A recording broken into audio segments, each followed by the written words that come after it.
લખાશે n1 + 1 અને છેદમાં શું લખાશે n1 આવું લખાશે. હવે આપણને ખબર છે કે λ1 650 નેનોમીટર છે, જ્યારે આ 520 નેનોમીટર છે. બરાબર, અહીંયા આપણે જે લખીએ છીએ બરાબર એમાં લખાશે n1 + 1 અને છેદમાં n1. અહીંયા તમે જોઈ શકો છો કે નેનોમીટર છે કેન્સલ થઈ શકે છે, મીંડું કેન્સલ થઈ શકે છે. આપણને છે 13 × 5 = 65 અને 13 × 13 13 ચોકું 52 બરાબર. આ પ્રમાણે લઈએ તો 13 × 13 13 × 2 = 26 13 × 3 = 39 13 ચોકું 52 ને 13 × 5 = 65 જે ઉડી ગયું. તો આપણને જે આખું સ્વરૂપ મળ્યું એ કંઈક આવું મળ્યું, 5/4 બરાબર n1 + 1 અને છેદમાં શું આવશે n1. ક્રોસ ગુણાકાર કરીએ, 5n1 બરાબર અહીંયા આવશે 4 n1 પ્લસ આવશે 1, તો કે 5n1 બરાબર. જો આગળ સાદુરૂપ લઈએ તો અહીંયા આવશે 4n1 + 4 આવશે. વધારે સાદુરૂપ લ્યો, 5 માંથી 4 જાય તો આપણને ખબર છે કેટલા વધે, n1 વધે. અહીંયા આવશે n1 બરાબર 4. એનો અર્થ એવો થયો કે આ જે ક્રમ છે બરાબર એ ચોથી સલાકા છે. જો ચોથી સલાકા હોય બરાબર તો આપણે હવે જો એનું સૂત્ર લખીએ બરાબર, અંતરનું સૂત્ર આપણે તો અંતર ગોતવું છે, xd/D બરાબર અહીંયા ખબર છે n1 λ1 આવું સૂત્ર આવે. જો હું એક્સને સૂત્રનો કરતા બનાવું તો n1 λ1 D શું આવશે સ્મોલ d આવશે બરાબર. તો અહીંયા છે x બરાબર જો કિંમત મૂકું તો n1 બરાબર તો 4 મૂકવાનું છે, λ1 છે 650 નેનોમીટર છે એટલે 10⁻⁹ છે, d 120 સેન્ટીમીટર છે એટલે 120 × 10⁻2 આવશે, અને છેદમાં સ્મોલ d છે એ કંઈક મિલીમીટરમાં માપ છે બરાબર. એ જો માપ લઈએ તો 2 મિલીમીટર છે એટલે આવશે 2 × 10 કેટલા આવશે -3 આવશે. હવે આનું જો તમે સાદુરૂપ આપો તો તમને આ માપ છે લગભગ ચોથી સલાકા માટેનું આ ડિસ્ટન્સ છે લગભગ 1.56 મિલીમીટર સમથિંગ મળવું જોઈએ, એટલે કે 10⁻³ બરાબર. આ સાદુરૂપ તમે છે કેલ્સીમાંથી આપી શકો છો. તો આખો દાખલો શું છે એની વાત કરીએ. આપણને બે વસ્તુ પહેલાં પૂછી હતી. પહેલાં જો શરૂઆત કરીએ તો કે છે આપણને ડેટા આપેલો છે. હવે એમ કીધું છે ત્રીજી પ્રકાશી સલાકા કેટલા અંતર હોય, એટલે મેં ત્રીજી પ્રકાશી સલાકાની ગણતરી કરી તો મને એ અંતર કેટલું મળ્યું 1.17. હવે અમને એમ કીધું છે કે છે 650 માટે જે તરંગ લંબાઈ છે અને 520 માટે બંને તરંગ લંબાઈ બંને એકબીજા ઉપર સંપાત થાય છે, તો એનું અંતર કેટલું હોય. તો મારે તો પહેલાં એ લેવું પડે કે ત્રીજી પ્રકાશિત અને ચોથી પ્રકાશિત આ બંને સલાકાઓ એકબીજા ઉપર સંપાત થાય છે, તો હકીકતે ક્રમ કયો છે. તો મેં ક્રમ ગયો તો ક્રમ મને 4 મળ્યો. જો એના ઉપરથી મેં સીધું સૂત્ર મૂક્યું, સૂત્ર આધારે છે હું ગણતરી કરું તો મને આ જવાબ મળી શકે બરાબર. તો આ રીતે આ દાખલો હજી એક રીતે બીજી રીતે થઈ શકે, પણ આપણે ટેક્સ્ટબુક મુજબ બાળીએ છીએ તો આ રીતે આ દાખલો ગણી લીધો. એક સ્ક્રીનશોટ લઈ લેજો અહીંથી. 1 નંબર 2 3 4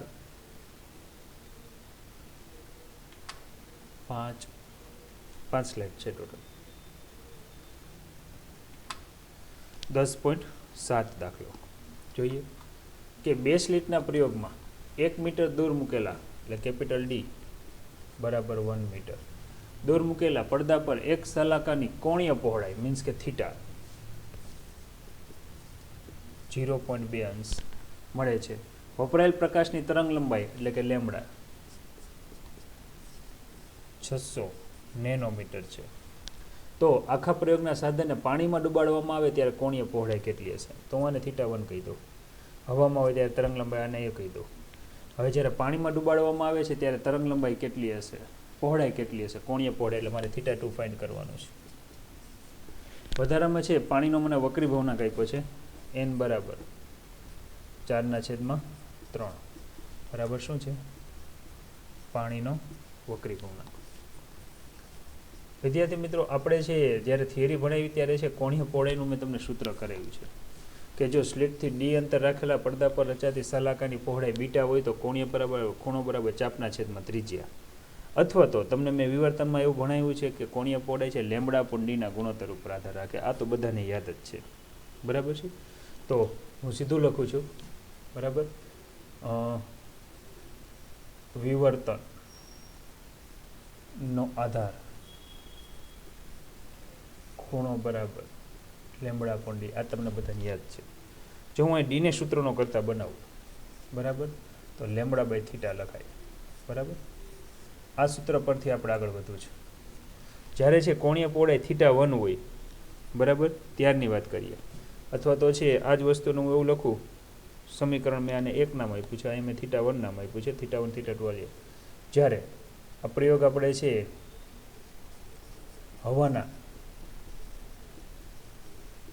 માધ્યમમાં હોય ત્યારે, હવે અહીં તમે જો હવાના માધ્યમમાં તરંગ લંબાઈ મેં લેમડા 1 નામ આપ્યું છે, ખૂણાને θ1 નામ આપ્યું છે, પહોળાઈ તો એટલી જ રહેશે, બરાબર. તો સમીકરણ 1 પરથી, બરાબર, તો અહીં લખીએ સમીકરણ 1 પરથી જો હું θ1 ને સૂત્રનો કરતા બનાવું તો લેમડા 1 ના છેદમાં છે ડી લખાશે. આને કહી દો સમીકરણ નંબર 2. હવે આ જ પ્રયોગને તમારે છે હવાના માધ્યમમાં, પાણીના માધ્યમમાં કરવો છે. પાણીના માધ્યમમાં, હવે જેવું પાણીના માધ્યમમાં જશે એટલે તમને ખબર છે માધ્યમ બદલે એટલે તરંગ લંબાઈ બદલે. તો મારે અહીં લખવું પડશે લેમડા 2 બરાબર શું છે મને ખબર નથી, જે પાણીના માધ્યમમાં શું છે તરંગ લંબાઈ છે. હવે જો એ પાણીના માધ્યમમાં તરંગ લંબાઈ હોય તો આ જ સૂત્ર ઉપરથી હું સીધું લખી શકું કે θ2 બરાબર લેમડા 2 ના છેદમાં ડી, કારણ કે પહોળાઈ તો એટલી જ રહી છે. આ થયું સમીકરણ નંબર 3. જો હું બેનો ગુણોત્તર લઉં તો તમને ખબર છે θ2 ના છેદમાં આવશે θ1 બરાબર આવશે લેમડા 2 ના છેદમાં ડી, અને અહીંયા આવશે લેમડા 1 ના છેદમાં ડી. ગુણોત્તર લ્યો તો અહીંયા આવશે લેમડા 2 બાય શું આવશે લેમડા 1. આવું કંઈક સ્વરૂપ આવે છે. હવે જો હું અહીંયા છે θ2 ની સૂત્રનો કરતા બનાવું, મારે પાણીના માધ્યમમાં છે ગોતવું છે, તો અહીંયા આવશે લેમડા 2 ના છેદમાં લેમડા 1 ઇન્ટુ θ1. આ સૂત્રની અંદર આપણે આગળ ઘટતા પદ કયા છે પહેલાં તમે એ વિચારો. તમારે θ1 છે 0.2, લેમડા 1 છે, લેમડા 2 નથી, મારે લેમડા 2 કઈ રીતે ગણવું? તો ઇઝી રીતે ગણી શકાય છે, બરાબર છે. કઈ રીતે ગણવું એનું આપણે સ્વરૂપ જોઈ લઈએ એટલે ખ્યાલ આવી જશે, બરાબર. હવે જ્યારે કિરણ છે આ રીતની વાત છે, અહીંથી આમ કિરણ આવે છે, આ સપાટી દ્વારા લંબ છે, આ પાણીના માધ્યમમાં ગતિ કરે છે, n બરાબર આ પાણી છે, આ શું છે હવા છે. હવે શૂન્ય અવકાશમાં પ્રકાશનો વેગ c જેટલો છે, જેવો માધ્યમમાં પ્રકાશ પહોંચે, બરાબર, એટલે વેગ કેટલો થઈ જાય v જેટલો થઈ જાય. તો આના ઉપરથી આપણે છે એ સૂત્ર મૂકી શકીએ એમ છીએ. કયું સૂત્ર મૂકી શકીએ છીએ? બરાબર છે. યાદ રાખો હવાના માધ્યમમાં હોય ત્યારે જેટલી આવૃત્તિ હોય, બરાબર, આ માધ્યમમાં પહોંચો ત્યારે આવૃત્તિ તો એટલી જ રહે, એમાં કોઈ પણ જાતનો કંઈ ફેરફાર થાય નહીં. હવાના માધ્યમમાં હતું ત્યારે છે એની તરંગ લંબાઈ લેમડા 1 હતી, પણ આ માધ્યમમાં પહોંચે ત્યારે એની તરંગ લંબાઈ કેટલી થઈ જાય લેમડા 2. તો આપણને છે સાપેક્ષ વક્રી ભવનાંકનું સૂત્ર આવડે છે. વક્રી ભવનાંક, સાપેક્ષ વક્રી ભવનાંકનું સૂત્ર છે n બરાબર c બાય v. યાદ રાખીએ આ હવાનું માધ્યમ છે, આ કયું માધ્યમ છે? પાણીનું માધ્યમ છે. આપણને એક આવું સૂત્ર આવડે છે c બરાબર f ઇન્ટુ લેમડા, બરાબર. પણ હવાના માધ્યમમાં હોય ત્યારે અહીંયા આવશે, અને પાણીના માધ્યમમાં હોય ત્યારે આવૃત્તિ તો એ જ રહેશે, અહીંયા શું થઈ જશે લેમડા 2. તો અહીંયા છે n બરાબર f ઇન્ટુ લેમડા 1 આવશે, અહીંયા આવશે f ઇન્ટુ લેમડા 2 આવશે. એનો અર્થ એવો થયો કે જો હું અહીં ff કેન્સલ કરું અને લેમડા 2 ને ટાર્ગેટ કરું તો સૂત્ર આવશે લેમડા 1 ના છેદમાં શું આવે n, આવું કંઈક સૂત્ર આવે, બરાબર છે. તો આપણે છે અથવા તો હું આને થોડુંક વધારે ઇઝી કરી નાખું તો આ રીતે લખાય લેમડા 1 ના છેદમાં લેમડા 2 હોય તો સીધું તમે શું મૂકી શકો? જો મારે આગળ કિંમત નથી આવે, કારણ કે જો મારી આગળ આવું એક સ્વરૂપ છે, અહીંયા લેમડા 2 બાય લેમડા 1 છે. ચાલો ઉલટાઈ નાખું ગુણોત્તર, તો કે અહીંયા છે જો હું આ ગુણોત્તર ઉલટાઈ નાખું લેમડા 2 ના છેદમાં લેમડા 1 તો 1/n લખાશે, 1 ના છેદમાં 4 ના છેદમાં 3 છેદનો છેદ અંશમાં એટલે શું લખાય 3 ના છેદમાં 4. ટૂંકમાં આ જે સમીકરણ છે આ સમીકરણને છે હું કંઈક 5 નંબર આપી દઉં છું. સમીકરણ 5 ને મારે 4 માં મૂકવું છે. લખીએ, બસ પૂરું. ચાલો આપણે આગળ જગ્યા છે હજી, બરાબર. સમીકરણ 5 ને 4 મૂકતા, હવે 5 ને 4 મૂકવું છે એટલે યાદ રાખજો λ2/λ1 છે ને 3/4 આવશે. તો અહીંયા તમે જુઓ તો કે સમીકરણ 4 શું છે કે θ2 બરાબર λ2/λ1 ઇન્ટુ θ1. તો θ2 બરાબર λ2/λ1 ના છેદમાં 3/4 અને θ1 એટલે આપણે ઓલરેડી 0.2 તો આપેલું જ છે, બરાબર છે. હવે જો હું આની ગણતરી કરું 0.2 અંશ છે હો, બરાબર. અને જો તમે આનું સાદુરૂપ આપો તો હવે આનું સાદુરૂપ તમે કેલ્સીની મદદથી ને આપી શકો અને એમનો મેં આપી શકો, લગભગ 0.15 સમથિંગ આવે, બરાબર ને. કેટલો આવશે? 0.15. અહીંયા શું આવશે? અંશ. એનો અર્થ એવો થયો કે જેવું પાણીમાં ડૂબાડો છો ત્યારે કોણીય પહોળાઈ કંઈક આટલી મળશે પાણીમાં. શું બતાવે છે? કોણીય પહોળાઈ.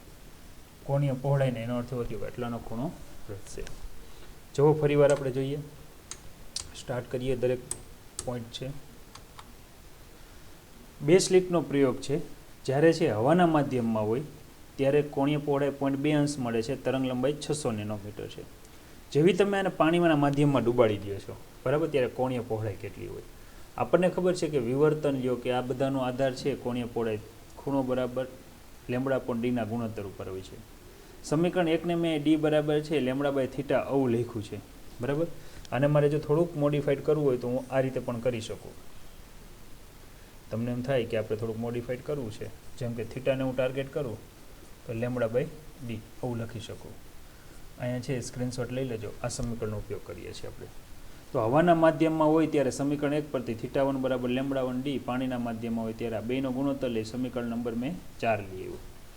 હવે અહીં મેં શું કર્યું તો કે છે પાણીના માધ્યમમાં સાપેક્ષ વક્રીભવનાંકનું સૂત્ર વાપરીને λ2/λ1 નો ગુણોત્તર સમીકરણ 5 લીધી, કિંમત મૂકી, જે મને લગભગ છે પહોળાઈ 0.15 અંશ જેટલી મળી.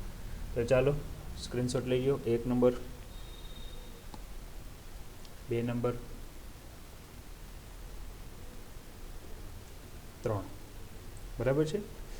વિદ્યાર્થી મિત્રો, અહીંયા પાઠના દાખલા પૂરા થઈ જાય છે, પણ હજી એક દાખલો આપણે આપ્યો છે. આ દાખલો ઓલરેડી આપણે આની થિયરી નથી ભણ્યા એટલે આપણે સ્વીકારવું પડશે સૂત્ર, અને સીધા આગળ આવીએ. એક ઉદાહરણમાં પણ આવો દાખલો આવી ગયો છે, પછી આ પાઠ અહીં પૂર્ણ થઈ જશે.